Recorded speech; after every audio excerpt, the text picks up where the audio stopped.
Hey guys, I'm back with Ellie's point of view, and this is also in the apocalypse. I mentioned it literally in the last video I just filmed, but we're gonna jump straight into that.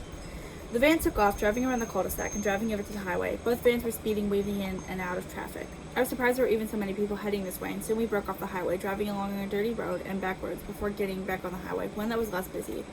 I'm pretty sure that's supposed to say dirt, not dirty. Like, it's a dirt road. Google, why'd you correct it? Eventually, I fell asleep, waking again when the sun shone through the windows. I looked around, then last night came back to me. We were going somewhere, and we might not get to see our parents ever again. The guys in the front seat were shoving each other, the van swerving as they cussed and sang and talked about the other. I wondered what they were listening to. The speakers back here didn't work. Skyline sat with Peter in her lap, and he was picking his nose. I was staring at the ground. He was wearing boots like Dad's, and I wondered if he had his pocket knife in the left foot like he always does. He says it's because no one would expect him to whip something out with his non-dominant hand, so he learned to defend himself with both hands. Mind you, he is 7. And he is a genius. Elle is also not my favorite character, but I do have a soft spot for him because he's such a, like, I don't know, he's so much like Ellis, who is my favorite character from Left 4 Dead. And Elle just, he's smart and funny and comical, I guess. So it's kind of like, I like that about him. Elle is the kind of person I would want to be friends with. Like, I don't know. I looked out the window, wondering where we were going. I know Mom planned on going to Armadillo, somewhere in Arizona, but who knows where these people wanted us to go. Probably the same spot. We passed a sign welcoming us to New Mexico. We'd already gone through Texas, and Ellen made little comments about wanting to live there at one point. Suddenly, the van lurched to a stop, the other van speeding ahead. They didn't know there was a problem. I wondered if they were as rowdy as the guys driving this van. They probably aren't, but we'll never know. They cussed, climbing out of the van with their pistols and examining the cause of the stop. A large zombie came walking around the van, throwing up everywhere. The guys were disgusted, and another zombie pounced one, shredding his shirt before moving on to his internal organs. Guts splattered everywhere, and Skyline opened the door once the smaller zombie had left. One of the guys had shot the large zombie, its body exploding in the lower half, having landed a few feet from the van. That's really gross. I feel like I captured pretty grossness there.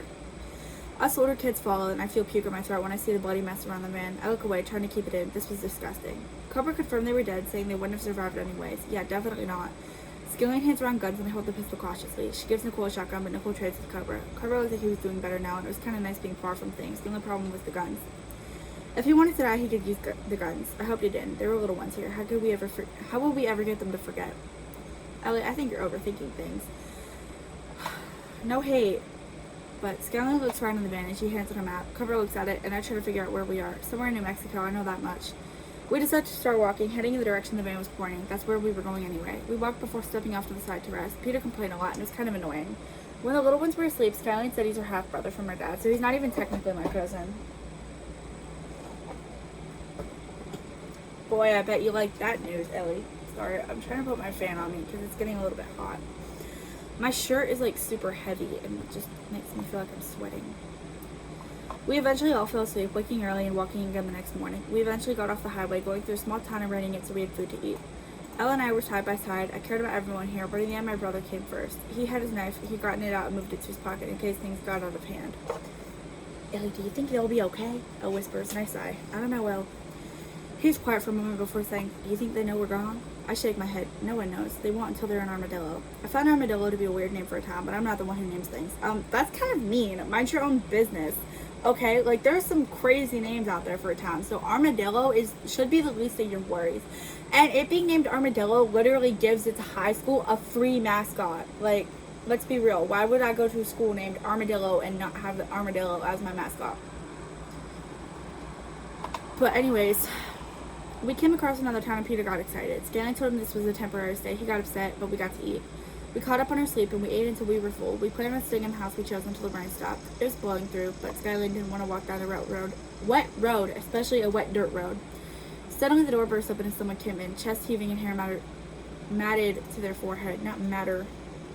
It's brain matter, not hair matter.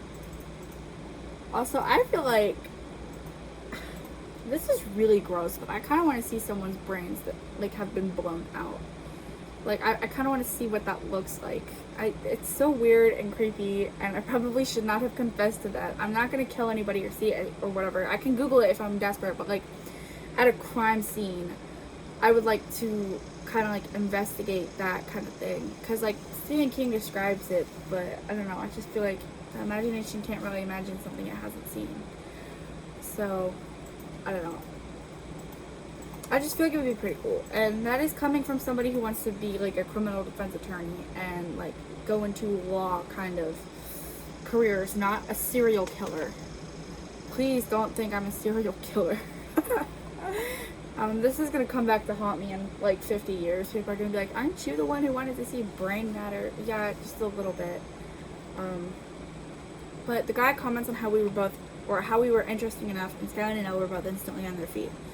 Elle's pocket knife was clicked open, and Skyline had her finger on the trigger of the shotgun. Who the fuck are you? She asks, and the guy raises his hands, his eyes wide.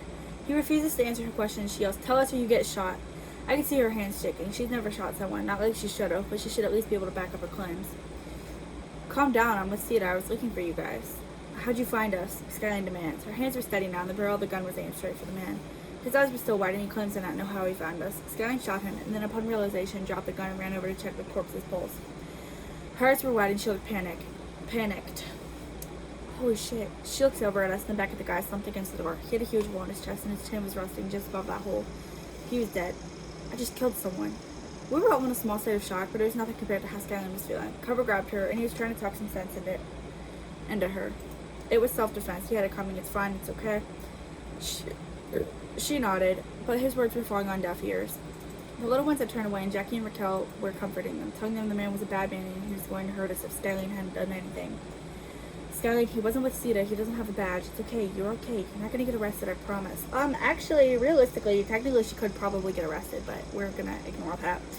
Cobra hugged his sister, and she held him tight. I hadn't seen either of them hug anyone before, not even each other. I guess I'd seen Skyline hug Peter from time to time, but it doesn't really count. Kids beg for hugs from anyone and everyone, and that's kind of true. We had another day of rain, and Cobra and Elle went outside, dragging the body, digging a hole, and burying him. When the rain quit, we walked again, and Skyline apologized to the grave where the man had been put to rest. I felt bad for her. I knew that man would forever live on in her mind. She would forever feel guilty for his death, even if he had it coming. We resorted to walking at night. The heat was becoming unbearable. We must be close. As we were settling down for the day, Nicole pointed out something in the distance. There was a large parking lot, and close to that was a concrete wall spanning almost the entirety of a town. I wondered if that was Armadillo, and I saw a line of cars waiting to get in. I smiled as I fell asleep, holding Elle close. We were almost there. We were so close. We were all awake by midnight, and we were walking until we could practically touch the wall. We rested until the sun was up, shining down on the town. We finally made our approach, shouting up at the guy who was pacing the wall. He pointed a gun at us, asking for our names.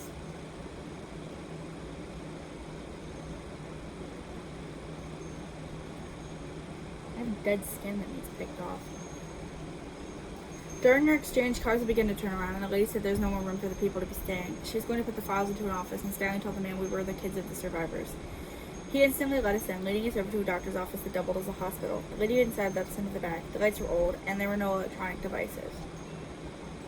I don't really know if it's doubling as anything. It's just a doctor's office hospital type of thing. Whatever. The entire town had looked rustic, with the cars being removed and taken to the parking lot. The house was looking like they could give in it at any minute, and the people looking like they were from a time before the 2000s.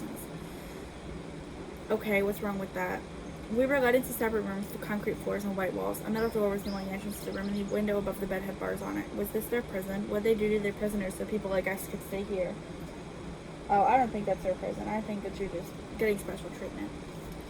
I wondered where my parents were, if they were in a room down the hall, or if they were settled in one of these houses. I sat on the bed, and another nurse came in. Hey, honey, you'll be staying here for a while, so you might want to get used to it. I smiled weakly. White walls and concrete floors were what I was told to call home, but this wasn't my home. It never would be. My home was where my parents and Elle were, where my friends were. I asked if my parents were here, but the nurse told me she couldn't tell me. Like, couldn't tell you because she's legally not allowed to, or couldn't tell you because she doesn't know.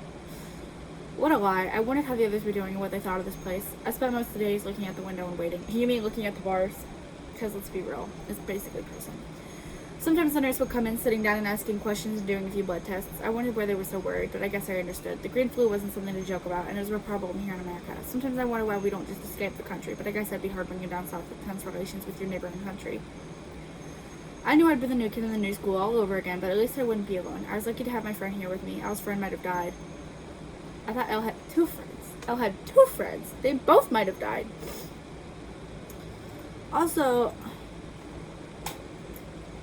I don't know if I kept it like this. Dave, Ellis's friend, got with Bree, Zoe's friend, like unknowingly. They weren't aware that they all knew each other until like later on, obviously. And they had Davis. Davis literally means son of David, so that's kind of why I picked it. It's kind of stupid, I know, but I'm terrible at naming people. But Leo is Keith's kid. At least he was supposed to be. Keith was supposed to be with Lacey. If you remember Lacey, she was the girl who wanted to hook up with pretty much every frat boy in college from Zoe's life. But I don't remember if Zoe actually stayed as his wife because for some reason Keith and Lacey always fought. Everybody fights. And also, Dave is not with Bree anymore. I'm pretty sure I made them try and get a divorce. And he lives in an apartment with the kids. He has 2 kids, Anna the Banana and Davis. I don't know. They're not very important characters in the books, but they are in like the other worlds and like short stories. I should write about them because Leo, what's his face, Elle and Davis are funny together, and I don't know. I feel like they just deserve some like screen time. But I wondered if Brian was okay. I think Nicole had a crush on him. She looked at him in class a lot, watching him with love in her eyes. Okay, stop judging. First of all, stop judging. Nicole and Brian for the win. Brycole, Team Brycole, all the way. Because the other guy that you're gonna get introduced to shortly sucks. He sucks. S-U-C-K-S. He sucks.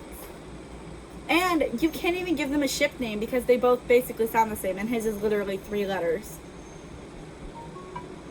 Yeah, my phone agrees with me. I'm just kidding. But I wish I could ask, but she probably wouldn't tell me, not yet. Skylar was also going to be a new kid, and I'm sure she's looking forward to that. I hope that was like sarcasm because she's obviously not. Skylar has always been the bad bitch, and also, let's give her some credit. She has a rough life. Carver was just going to go wherever we went, and I think we were in our friend group since we knew what it was like making that journey that took what felt like forever.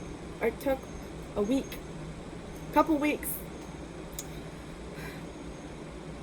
Over the course of a week, I discovered we were in general practice, a doctor's office for Armadillo. Okay, so I'm gonna be honest here.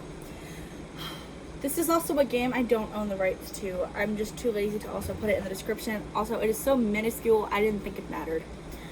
I stole the town of Armadillo. It might sound familiar, actually, from Red Dead Redemption Undead Nightmare. I said it. I admitted it. I stole this town. I stole the names of the places. I didn't necessarily steal. I just borrowed because they fit my story. I don't really remember why we even did that. I could have picked any town in America that actually exists. So, I didn't because as we were getting into Left 4 Dead, we were also, and we is me and my sister, we were also getting into Red Dead Redemption a little bit. Undead Nightmare. Not any of the others. We've only ever played Undead Nightmare. And we liked John Marston, and we were like, he's cool. So we wanted to take him and put him in the Left 4 Dead world and just kind of borrow him. And then he just kind of like disappeared off the face of the planet. He doesn't really matter in my Left 4 Dead universe anymore. But I kept Armadillo because I had already made such a big life with it. And I think Matthew also comes from Red Dead Redemption, and a couple other characters. Like Piper's based off of a character in Red Dead Redemption. She's the lady who you meet in the town, and she's, I forget what she tells you. I don't know her name. It's never named, but that's where Armadillo came from. I don't own the rights to Red Dead Redemption either, but the stuff that I mentioned in the book, that's kind of where it came from. I just thought I should let you guys know that I didn't come up with all of this, so I guess you already knew that though, since it's obviously stated as a fan fiction. And Inkit tags, I think I credited Red Dead Redemption and whatnot, but here, kitty, I'll pet you. Oh, what a pretty baby. Say hello. Hello. She's so cute. And mean. She's mean too.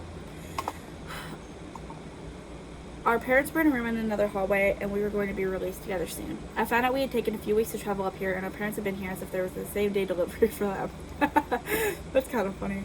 I felt bad. Our parents have been here suffering much longer than we have, and our parents meant we got to leave. We were taken to the lobby, grouped together as a family, and Elle took my hand. He whispered that they took his knife, but everything they took when we came in was in a bin. Knives were grabbed, and there wasn't anything else we really needed. They could keep our guns and ammo. What good would they be for us? No, take your guns and ammo. You might need them. Our parents were brought out, and Nick was missing, so was Skylar's mom. We hugged our parents, and we asked about those missing. And Skylar was affected, and she was being treated in a separate room. since the fluid violently taken over her body. Nick wasn't found, and they believed him to be dead. Nicole bit her lip, looking away. Her mom put an arm around her and the other two. It was an awkward family hug. I hope Nick was okay. Oh, he is not. He's not okay. He's dead. I actually don't remember. I do remember, but I gotta pretend I don't. I only remember because it happened in receiving the letters. So if you already read that, you probably already know. But the sheriff came in, putting out a cigarette on his boot and looking at us. Howdy, my name's Matthew. I'm the sheriff of this town, and I will be the one y'all come to if you have any questions. We all stared at him. These here? He holds up envelopes. Are your new addresses and keys to the house? We don't do cars around here, and we don't use Wi-Fi. We live an old-fashioned lifestyle. Some places will have modern-day lights, some use candles and whatnot. Here y'all are. This lady here will show you around, taking you to your neighborhood. Good luck out there. With that, he turned and left. We were safe. We were, but there were others out there who weren't. Were we really so lucky? No, Elley, Elley, you're lucky. I don't know. You get to live. I feel like that's pretty lucky. Maybe it's just me. I don't know. Yeah, it's not like waking up is a blessing or anything. Elley, you're so try-hard. You make me want to squeeze your throat. But that's it for Elley. Next is Brian. He didn't go through the apocalypse, so I wonder what he's been up to.